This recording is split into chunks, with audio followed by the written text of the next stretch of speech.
I told you not to come back! I'm sorry, please. You ruined everything! I didn't mean to. She was still wearing her wedding ring when he threw her suitcase out of the front door. Not because he loved her, because he wanted her to feel it.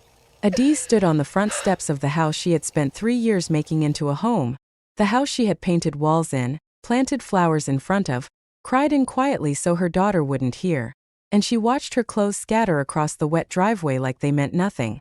Like she meant nothing. You have until tomorrow to get the rest of your things, Emeka said from the doorway. He didn't even raise his voice. That was the worst part. He said it the way you'd cancel a subscription. Routine. Final. Already over it. Emeka. Her voice cracked on just that one word. Don't. He held up a hand. We're done, Ada. We've been done. She looked past him into the house. The lights were on in the kitchen. She could smell jollof rice from outside. Someone had cooked in her kitchen. Someone who wasn't her. And then she heard it. Soft footsteps. And a woman appeared behind Emeka in a silk robe, young, unbothered, not even embarrassed, and walked straight to the refrigerator like Adaeze wasn't standing right there. Something inside Adaeze went very, very quiet. She picked up her suitcase. She didn't cry. She didn't scream. She just looked at Emeka one last time. And what she saw in his eyes was the most painful thing of all. Nothing. She walked to her car in the rain, put the suitcase in the trunk, and sat in the driver's seat for 4 minutes without moving. Then she called the only person she could. Mama, I need somewhere to stay tonight. That was 8 months ago. Now Adaeze Okafor, 29 years old, newly divorced, mother of a 4-year-old girl named Zara, holder of a master's degree in hospitality management that she had never fully used, stood behind the front desk of the Hanwha Grand Hotel in Seoul, South Korea, adjusting her name tag with one hand and answering a guest complaint about room temperature with the other. She had not planned to end up in Seoul, but her cousin Chisholm had called 3 months after the divorce with a job offer, assistant front desk manager at one of the most prestigious hotels in the city, and Adaeze had sat in her mother's living room in Lagos with Zara asleep on her lap and thought, what exactly am I staying for? So she came. And Seoul had been cold and strange and beautiful and completely indifferent to her pain, which was exactly what she needed. Nobody here knew about Emeka. Nobody looked at her with that particular blend of pity and judgment that Lagos had perfected. Here, she was just the Nigerian woman with the warm voice and excellent English who could calm down any upset guest in under 3 minutes. She was good at her job. She was good at keeping things calm. She was less good at sleeping, at eating full meals, at not checking her phone at 2 a.m. hoping Zara hadn't woken up crying again at her aunt's apartment 2 streets over. But she managed. She always managed. It was on a Tuesday evening in late October when everything changed. The hotel lobby was quiet, that particular 9 p.m. quiet where the day guests have gone and the night hasn't fully started. Adaeze was reviewing the next morning's reservations when the revolving door at the entrance turned, and a group of men walked in. She noticed them the way you notice a change in air pressure. There were 4 of them, large, suited, faces carefully blank. And in the center, slightly ahead of the rest, was a man who made the lobby feel smaller just by being in it. He was tall, Korean, somewhere in his mid-30s. Dark coat, no tie, jaw set like something carved from stone. He walked like a man who had never once in his life wondered whether he was allowed to be somewhere. His eyes swept the lobby in under 2 seconds. Then they landed on the front desk. On her. Adaeze straightened without meaning to. He approached alone. The other men fanned out silently.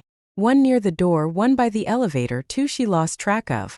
The man placed both hands on the desk and looked at her with dark, unreadable eyes. Jae-won, he said. I have a reservation. She typed his name. Found the booking. Penthouse suite 7 nights, paid in full. A note in the system that simply read. *VIP. No records. No photographs. Handled personally. *. She had seen those notes before attached to politicians and executives. She kept her face neutral. Mr. Han, welcome to Hanwha Grand. Your suite is ready. She reached for the key card. Will you need assistance with luggage? No. Is there anything else I can? Is this your first week? He asked. The question was abrupt but not rude. More like he was genuinely trying to place her. No. 8th month. He studied her for a moment. Not the way men sometimes did. Not assessingly, not uncomfortably. More like he was solving something. You're not Korean. Nigerian, she said. Is that a problem? Something shifted in his face. Not quite a smile, but close. No, he said. And then he took the key card and walked to the elevator. She watched him go, then looked back at her screen and exhaled slowly. She didn't know his name from the streets. She didn't know that Jae-won ran the most powerful criminal organization in South Korea. She didn't know that he had come to this hotel specifically because it was neutral ground, because 3 rival factions were watching his primary residences, and he needed a week to negotiate something that would either restore a fragile peace or end several lives. She didn't know any of that. What she knew was that her feet hurt, her daughter had a slight fever that morning, and she had 40 minutes left on her shift.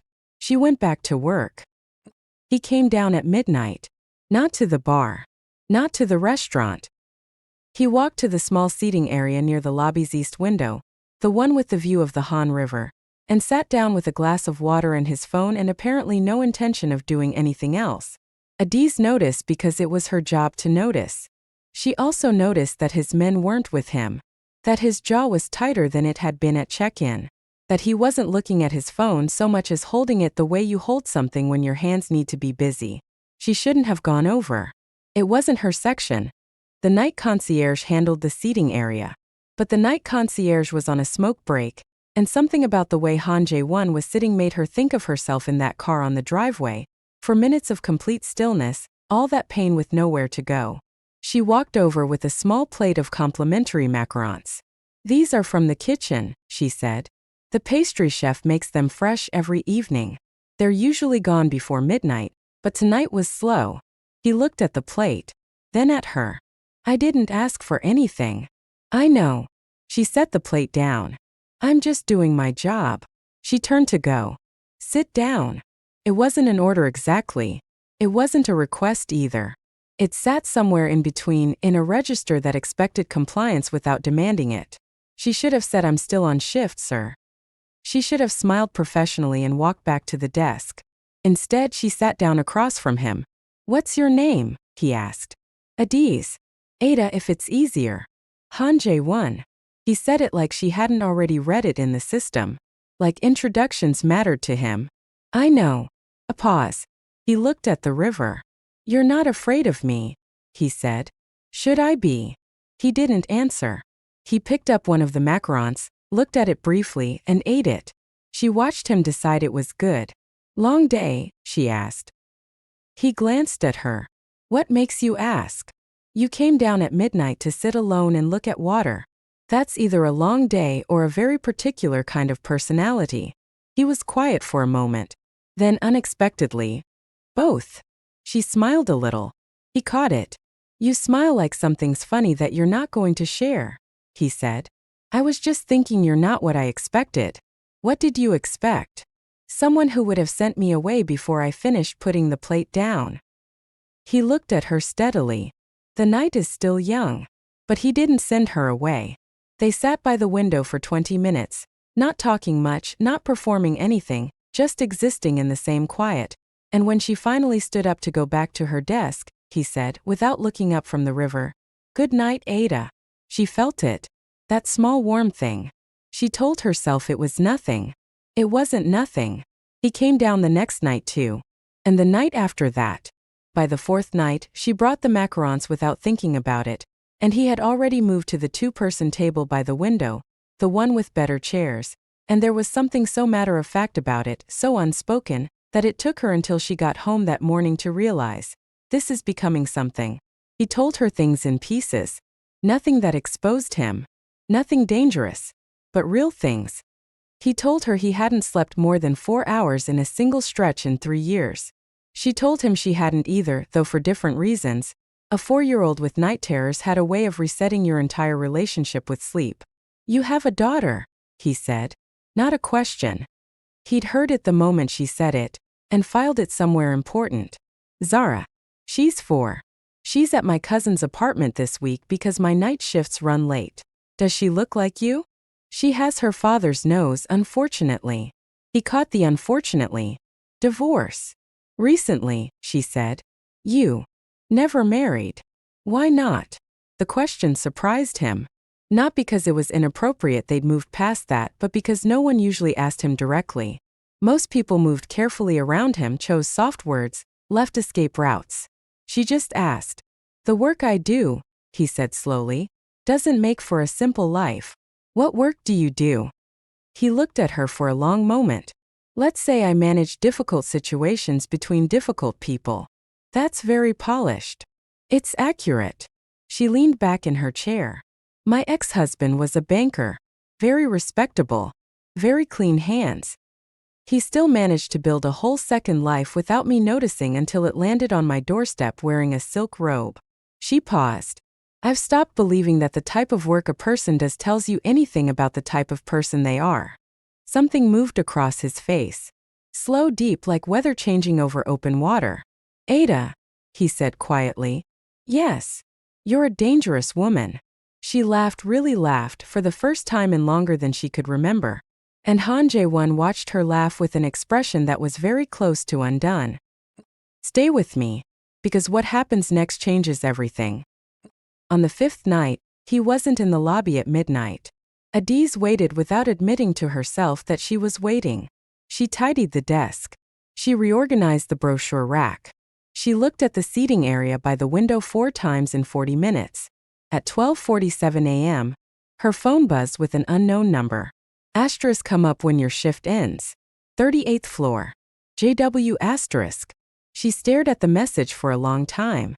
She should have ignored it.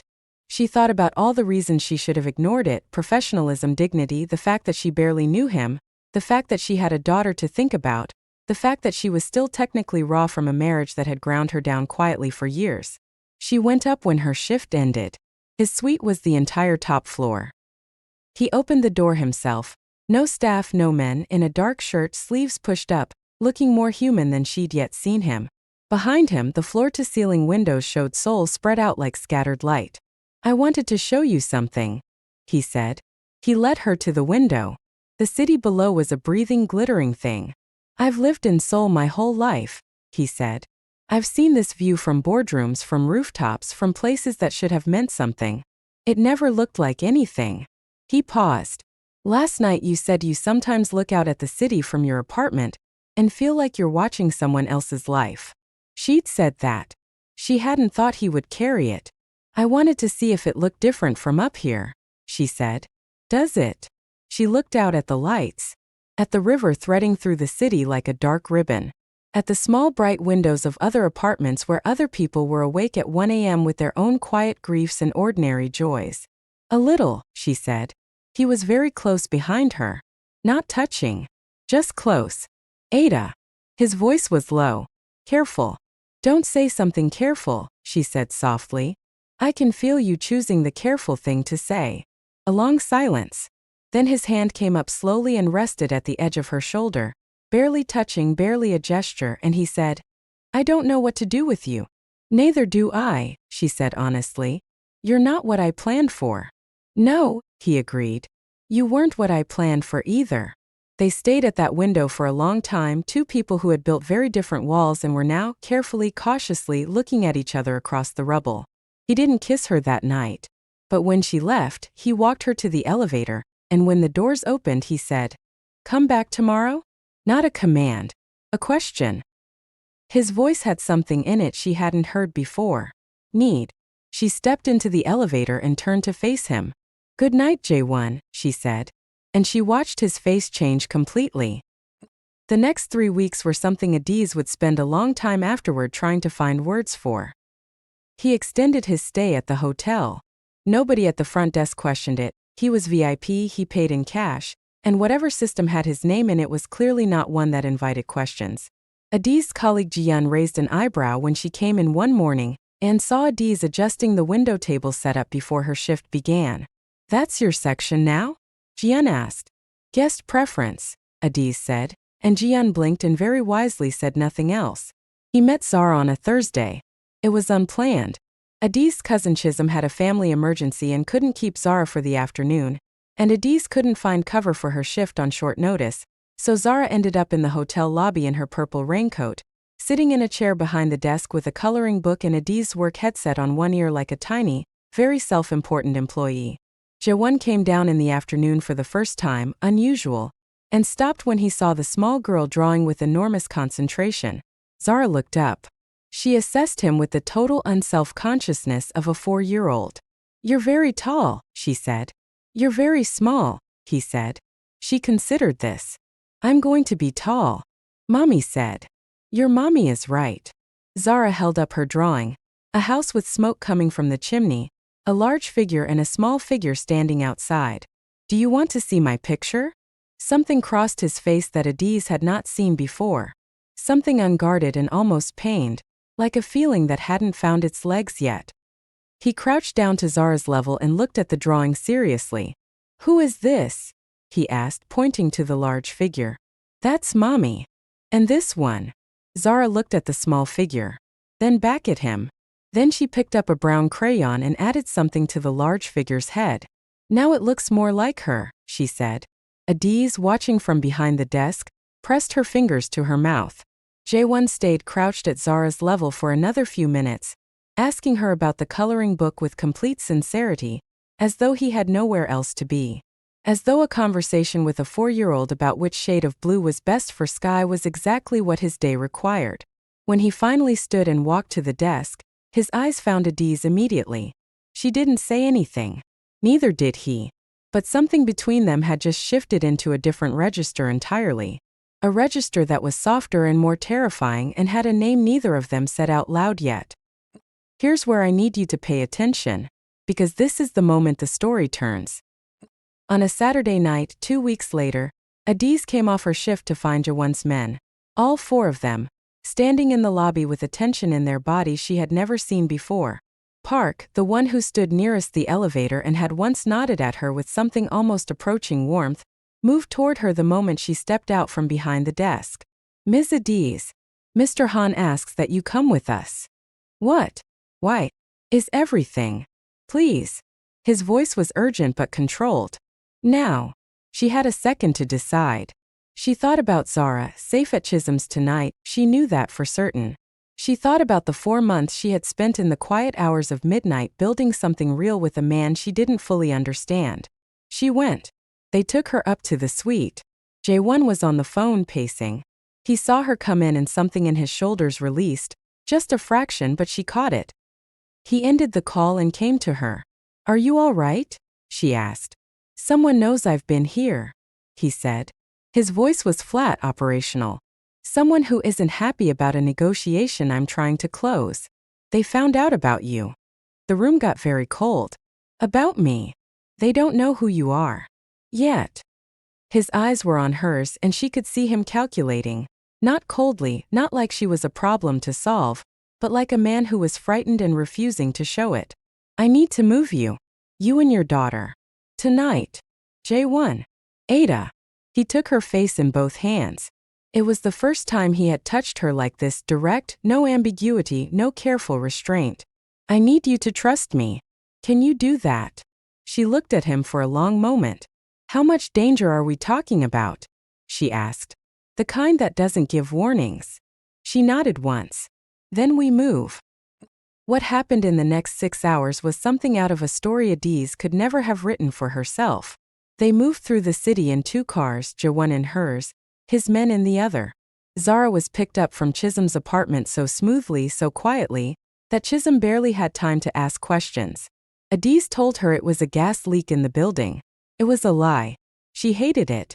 Zara, who was half asleep and still in her pajamas with the penguins on them, accepted being transferred to a new car with her blanket and her stuffed rabbit in very little protest. "Are we going on an adventure?" she murmured against Adaeze's shoulder. "Yes," Adaeze said. Her voice was steady. "Close your eyes." They went to a building on the east side of the city, quiet neighborhood, ordinary-looking residential block, but the security on the inside was anything but ordinary. Jae-won had a safe house that looked like an apartment. 3 bedrooms. Full kitchen. Books on the shelves that had actually been read. "This is yours," he said, showing her the room with the larger bed. "Zara is next door. The door between the rooms doesn't lock from the outside." "You thought of that?" "I thought of that." She looked around the room. Then she looked at him. You need to tell me what's actually happening, she said. Not angry. Just clear. He sat down on the edge of a chair, and for the first time in the weeks she had known him, he looked tired in a way he didn't try to hide. There's a man named Shin Tae-young, he said. He runs operations on the southern coast. We've been in conflict for 2 years. I've been trying to negotiate a settlement that cuts his territory but protects a lot of people in the process. People his crew has been bleeding dry. He paused. He found out I've been staying at the Hanwall. He doesn't know who you are, but he saw us on the lobby cameras. He's the kind of man who uses pressure wherever he can find it. And he thinks using me is pressure? He thinks using anyone near me is pressure. She let that sit. Let the weight of it land properly. Jae-won, she said quietly. What am I to you? The question hung in the air. He stood. He crossed the room and stopped in front of her, and she could see him. Really see him. Standing at the edge of something he had kept himself away from for a very long time. Everything, he said. Which is why this is my fault. I should have. Don't, she said. Don't make it a mistake. Her voice was firm. I am a grown woman. I made choices too. So don't stand there and make what's between us into a liability you're apologizing for. He stared at her. You undo me, he said, low and helpless, like he was confessing something. Good, she said. You needed undoing. He almost smiled. Under the circumstances, their daughter asleep next door, danger circling the edges of their lives. He almost smiled, and it was the most human thing she had ever seen. Adaeze learned about Shin Tae-young in pieces over the next 2 days. He was not just an obstacle. He was a specific kind of cruelty, the organized, methodical kind that built its empire on the suffering of people who had no one to call. His crews extorted small business owners, families, the kind of quiet terror that never made the news. Jae-won's operation, she came to understand, was something more complicated than she'd had the vocabulary for before. He was not innocent. She was not naive enough to believe otherwise. But there was a structure to his world, a code, and the war with Shin was at least partly about Shin refusing to follow it. On the second morning, while Zara sat at the kitchen table drawing and humming to herself, Jae-won made breakfast. He was terrible at it. He burned the eggs. He put too much salt in the rice. He stood over the stove with the expression of a man defusing something. You don't cook, Adaeze said, not asking. I have people who, he stopped. No, I don't cook. Move. She nudged him out of the way and took over the pan. He watched her for a moment, then leaned against the counter with his arms crossed, and there was something so unbearably domestic about it.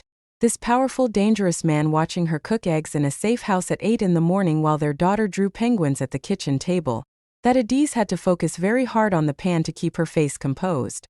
Mommy, Zara said without looking up from her drawing. Is he staying with us? Adaeze kept her eyes on the eggs. For a little while, she said. Okay. Zara picked up a new crayon. He can have the blue cup. I already decided. Jae-won looked at the small blue cup on the drying rack. Zara's cup, clearly with a cartoon fish on it. And something happened to his face that Adaeze would think about for months afterward. He went to the table and sat next to Zara and quietly accepted the blue cup and the place in the household that had just been assigned to him by a 4-year-old. And Adaeze turned back to the eggs and blinked very hard. 3 days in, everything exploded. Adaeze was on a call with Chisholm, keeping her calm, keeping the story clean, when Park knocked on the apartment door and spoke quietly to Jae-won for 3 minutes. She knew from Jae-won's back that it was bad. When he turned around, his face had gone to stone. What happened? She asked. Shin made contact. He kept his voice measured, but his hands had gone still in a way that scared her more than any raised voice. He knows your name. He knows about Zara. The world narrowed to a single sharp point. What does he want? She managed. Me to pull out of the negotiation. Leave the territory agreement. Let him operate without interference. His jaw was tight. If I don't, he says he'll. He stopped. Like he couldn't make himself say the rest. Say it, Adaeze said. Her voice was very quiet. Very steady. He says he'll make sure you don't feel safe anywhere. The words were a physical thing. She sat with them. Then she stood up, squared her shoulders, looked at Jae-won directly. Call your people, she said. What do you need to end this? He stared at her. Ada, I'm not asking you to protect me by surrendering to a man who hurts people for a living, she said. I'm asking what you need to finish it. What resources, what information, what is standing between you and ending this threat once and for all? This isn't your. My daughter's name is in this man's mouth. Her voice cracked on that, but her eyes didn't waver. That made it mine. So tell me what you need. He looked at her for a long moment, and in his eyes she saw the war between the man who had kept people at distance his entire adult life and the man who had sat next to a 4-year-old girl and drunk from a blue fish cup. The second man won. There's a location, he said. A document that proves Shin has been operating outside every agreed boundary, evidence I can take to the other faction leaders to isolate him completely, cut his funding, and his ability to move. He's been storing it in a property he thinks isn't on my radar. He paused. I've been waiting to make the move because I didn't want to escalate. But if he's already escalated, then you have nothing left to wait for, Adaeze said. What Jae-won did in the next 24 hours, Adaeze was not present for. She stayed with Zara. She read picture books and made soup and let Zara teach her a made-up song about a frog. She kept her phone close and her heart rate high. When Park came to the apartment door at 3 in the morning, she was already awake. It's done, he said. Mr. Han is on his way back. She exhaled so hard her whole body shook. When Jae-won came through the door 20 minutes later, he was still wearing his coat. There was no blood. There were no obvious marks. But he looked like a man who had carried something heavy across a very long distance and had just now set it down. He stopped in the doorway and looked at her. She crossed the room and put her arms around him and pressed her face against his chest and just held on. He stood still for 1 second, one heartbeat of total stillness, and then his arms came around her and he held her back with a ferocity that said more than anything else that night. You're safe, he said against the top of her head. I know, she said. I knew. She felt him breathe. They stood like that for a long time. But the story wasn't over yet, because 3 days later Emika called. Adaeze was in the kitchen when her phone lit up with a number she'd moved to her contacts under Do Not Answer 7 months ago. She stared at it. Then she answered. What do you want, Emika? His voice came through warm and familiar and immediately wrong in every way. Ada, I heard you're in Seoul. I have a conference there next month. I thought maybe we could. No. A pause. I just want to talk. About Zara. About. You can communicate about Zara through the lawyer. She kept her voice flat. Ada. His tone shifted, not angrier but softer in the way that used to work. The tone she used to mistake for depth. I made a mistake. You know I did. I've been thinking about us, about what we had. Emika. Stop. I'm serious. I want to fix. There is nothing to fix. She said it clearly. There is a divorce certificate that says there's nothing to fix. Don't call this number again. She ended the call. Her hands were steady. She noticed that and felt something shift inside her. A quiet recognition of how much had changed in 8 months. She was still standing there when Jae-won came in from the other room. He looked at her. Looked at the phone. Ex-husband, he said. Yes. What did he want? A second chance. Something moved through his eyes. Very controlled, very contained, but she saw it. What did you say? He asked. That there was nothing to fix. He nodded once. A pause. Will he be a problem? She thought of Emika standing in that doorway. Of the silk robe and the jollof rice and the 4 minutes of rain. He thinks he might be, she said. He's not. He just doesn't know that yet. Jae-won was quiet for a moment. Then, if he comes here. Jae-won. I mean it. I know. She looked at him steadily. I can fight my own battles. I know you can. His voice was quiet and sure. That's not why I'd be fighting this one. She looked at him. At the set of his jaw. At the stillness in him that she had learned over weeks to read not as coldness but as the opposite. As a man holding very still around something he didn't want to break. Why would you be fighting it? She asked. He crossed the room. He stood in front of her the way he had stood in front of her the night she told him not to make what they had into an apology, and his eyes were completely open, none of the careful distance, none of the stone. Because she's mine, he said. You're mine. If that's what you want. A pause. Is that what you want? She felt it. That warm thing she had told herself was nothing, grown now into something large and steady and terrifying and good. Ask me properly, she said. Ada. His voice was very low. Very sure. I want you and Zara in my life. Not the hotel lobby. Not the safe house. My life. Whatever that looks like. Whatever it takes to make it safe enough for both of you. He paused. I'm not an easy man. I know that. But I will spend however long you give me learning to be what you need. She looked at him for a long time. You burned the eggs, she finally said. He blinked. I'm going to need you to get better at cooking. A beat. And then he laughed, really laughed low and surprised from somewhere real, and she thought, asterisk, there it is. There he is. Asterisk. Deal, he said. The thing nobody tells you about being loved after you've been broken is how strange it feels. Not bad strange. Just unfamiliar. Like a room in your own house you forgot existed. Emeka flew to Seoul 4 weeks later. He showed up at the hotel. She had gone back to work, life finding its ordinary shape again. And he stood at the front desk looking expensive and certain of himself and slightly softer around the edges in the way people get when they finally lost something they should have valued. Ada, he said. Please. 10 minutes. She studied him.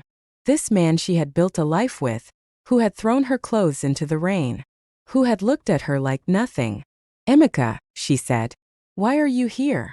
Because I was wrong. His voice was low. Earnest. The most honest she had maybe ever heard him. I know that. I knew it 6 months ago. You just thought I'd still be waiting, she said. Gently. Not cruelly. He didn't deny it. She came around the desk. She led him to the small seating area, her seating area, the one by the east window with the river view, and they sat across from each other. You have a daughter, she said. She is extraordinary. She draws penguins and assigns people cups, and she is going to be the tallest person in any room she ever walks into. She paused. She needs her father to be present and consistent, and not something she has to wonder about. Can you do that? He swallowed. Yes. Then we can talk about Zara. We can build a co-parenting arrangement that works. But Emeka, she held his gaze. That is all there is. That chapter is done. I'm not angry anymore. I just moved to a different book. He looked at her for a long time, reading her face, looking for the door. There wasn't one. He could see that. You're happy, he said finally. And it sounded less like a question than like something he was making himself accept. Getting there, she said honestly. He nodded. He stood up. He was quiet for a moment. He's Korean, he said. Not asking. He had clearly done some investigating. Yes. He treats you well? She thought about Jae-won burning eggs. About the blue cup. About standing at a window at 1 a.m. looking at a city that had finally stopped feeling like someone else's life. He treats us well, she said. Emeka looked out at the river. Then he nodded one more time, a slow, closing kind of nod, and walked out of the hotel. She watched him go. And she felt, not happy about his pain, not triumphant, just whole. Like a story that had been out of order had just found its proper sequence. Jae-won was waiting outside when she finished her shift. He was leaning against the car, not looking at his phone, just watching the hotel entrance. When she came through the door, he straightened. His men were nearby but at a distance, a small deliberate thing she had noticed him doing more and more. Creating space. Making room. She walked up to him. I heard he came, Jae-won said. Word travels fast. I have people. She raised an eyebrow. Were you watching? Watching is a strong word. A pause. Park may have been nearby. She laughed. Jae-won. You said you could fight your own battles. He looked at her steadily. I respected that. But the world is kinder when you're not in it alone. He paused. How do you feel? She thought about it honestly. Like I closed a door, she said. Like I finally actually closed it. He nodded. He held out his hand. She took it. Zara is at the apartment, he said. She said if we don't bring lamb skewers home she's firing both of us. She said firing? She heard it somewhere. She seems to believe she's the authority. She is, Adaeze said. On most things. They walked to the car. The city moved around them, Seoul in the early evening, all its layered light and sound, the river somewhere in the distance, this city that had been indifferent to her pain and had somehow, without intending to, given her everything. She wasn't all the way healed. She knew that. The night still had edges. The trust came in careful increments. There were conversations ahead that would be hard and long and require both of them to be braver than was comfortable. But that was fine. That was actually fine. 6 months later, on a Sunday morning in April when the cherry blossoms were doing what cherry blossoms do in Seoul, making even ordinary streets look briefly sacred, Emika sat in a cafe near their agreed meeting point waiting. Zara came in holding Jae-won's hand. She was showing him her new drawing, something complicated and colorful that involved a dragon and what appeared to be a very large fish. He was listening with complete concentration. He did that. She had noticed early that he was never halfway present with Zara. It was always full, total, no distraction. Adaeze walked behind them watching. Emika stood up.